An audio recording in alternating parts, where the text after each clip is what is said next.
NASA ने दी है warning. 2023 में धरती से टकरा सकता है एस्ट्रॉइड 2005 ED224।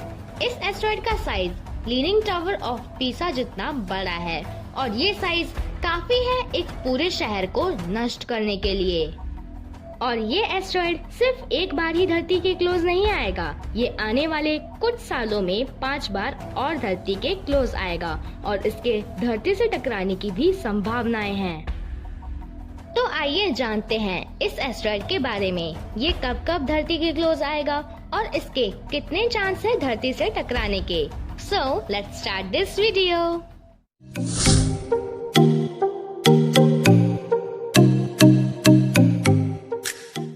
नासा ने वार्निंग दी है कि पीसा के लीनिंग टावर जितना बड़ा एस्ट्रॉइड भविष्य में हमारी धरती से टकरा सकता है। धरती और एस्ट्रॉइड के बीच का टकराव इनके ऑर्बिट की वजह से हो सकता है।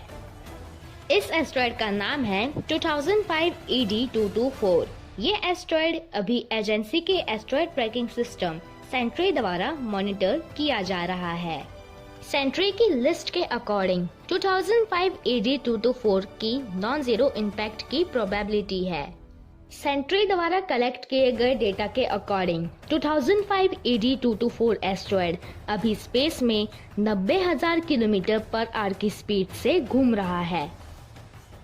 नासा के अकॉर्डिंग इस एस्ट्रॉइड का डायमीटर 54 मीटर्स है और नासा ने ये भी इंडिकेट किया है कि ये अपोलो ग्रुप का नियर अर्थ एस्ट्रॉइड है।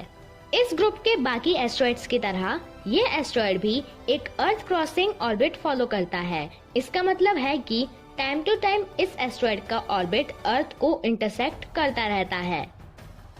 2005 ED224 कब कब धरती को प्रभावित करेगा।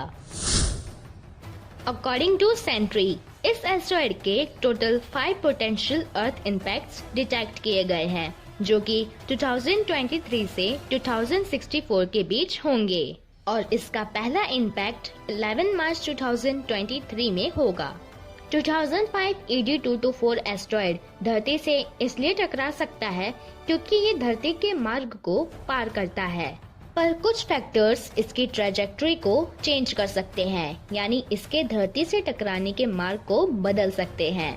इन फैक्टर्स में से एक है ग्रेविटेशनल की होल, जो कि अंतरिक्ष में एक ऐसा क्षेत्र है जो पास के ग्रहों के गुरुत्वाकर्षण खिंचाव से प्रभावित होता है। अगर ये एस्ट्रॉइड इस ग्रेविटेशनल की होल में फंस गया तो ये धरती के मार्ग की तरफ खींचा चला आएगा और धरती की तरफ बढ़ने लगेगा। 2005 ED224 के विनाश का स्तर। अगर हम इसे बाकी एस्ट्रॉइड से कंपेयर करें तो 2005 ED224 उनके जितना बड़ा नहीं है।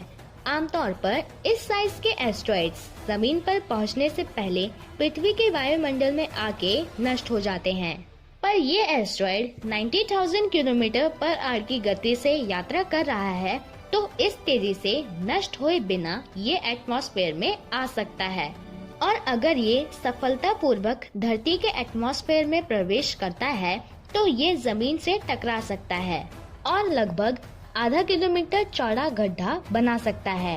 इस एस्ट्रॉइड के आकार के कारण इसके प्रभाव से उत्पन्न होने वाली ऊर्जा एक बड़े क्षेत्र जैसे कि एक शहर को नष्ट करने के लिए काफी है। अगर ये 2023 में टकराने से चूक जाता है तो ये भविष्य में कभी भी टकरा सकता है।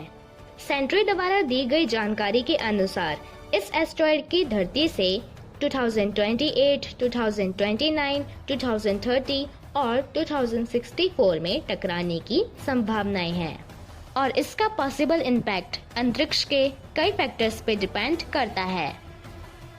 फ्रेंड्स, इसके अलावा एक और खतरनाक एस्ट्रॉइड है जो 2023 में आने वाला है जिसका नाम है 2018 LF16 और इसकी जानकारी मैं आपको नेक्स्ट वीडियो में देने वाला हूँ।